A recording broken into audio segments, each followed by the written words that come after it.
Eat the rich! Hungry! Eat the rich! Hungry! Eat the Let's slow the money down! Let's slow the money down! And get a piece of it for ourselves! Get a piece of it for ourselves! Economies, corporations, markets, and currency. These are not forces of nature. We invented them. We will take our money out of the bank, close our accounts, and move our money into credit unions. Take it easy. Take it easy! But take it. These tents need to go now. We're losing him. We lost him.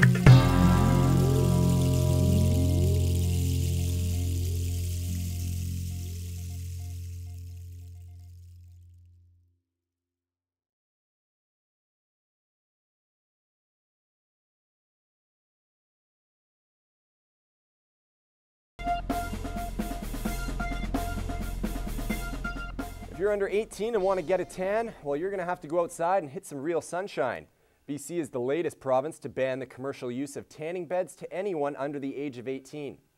We're now joined by Amanda Kumbos, who has more on the story. Amanda, what's the latest? Well, Colin, BC now joins Nova Scotia and is the second province to put a ban on commercial tanning beds for anyone under the age of 18. Health Minister Mike de Jong made the announcement Tuesday afternoon and says the ban is in place to help stop people from getting preventable cancers. The ban comes after a study conducted by the Indoor Tanning Working Group. The study shows that indoor tanning before the age of 35 drastically increases the risk of melanoma by close to 75%. Well, are there any other countries trying to ban indoor tanning? As of now, France has a similar ban, and some southern states in Australia are looking to have an outright ban on tanning beds by the end of 2014. All right, thank you, Amanda. A generous donation to the Museum of Anthropology brought a BC artifact back home after over 200 years. I was there with this report. The unveiling of a 234-year-old Nootka artifact highlighted a day of excitement at UBC's Museum of Anthropology. The piece, valued at $1.2 million, was donated by Vancouver philanthropist Michael O'Dan. I must confess I had little sleep last night because this is one of the most exciting days of my life. British explorer Captain James Cook received the ceremonial club after becoming the first European to contact the Nootka people of northern Vancouver Island. The museum's director, Anthony Shelton, says the intricate carvings of a hand clutching a globe show some of the finest examples of pre-European art in the museum's collection. For Margarita James of the Nootka Nation, it is more than a piece of art. There's no Nuu-chah-nulth word, according to some of our elders, for art. There's no word for it. And items like this were used, they were part of us, they were part of our culture. They now represent us all over the world as our ambassadors. The piece also serves as a reminder of European arrival in BC.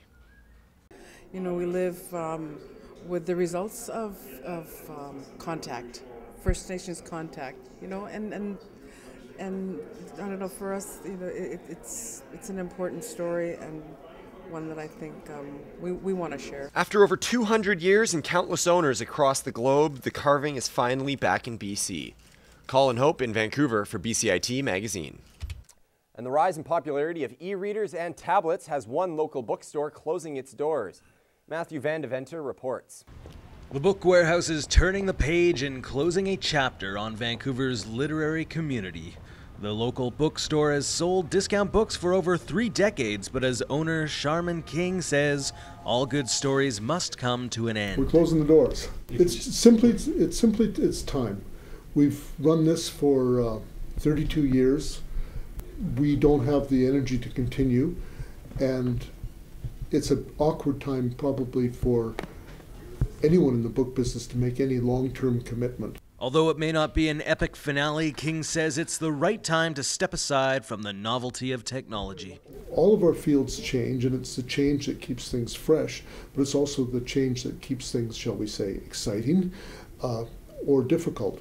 And obviously in books we're facing a sea change. We're looking at the influence of e-books, e-readers, different distribution models, We're looking at an evolution of the retail model. It's not just books that are being left on the shelf. The presence of a hard copy is becoming scarce in the age of electronic media. But King says technology cannot replace the need for community in the real world.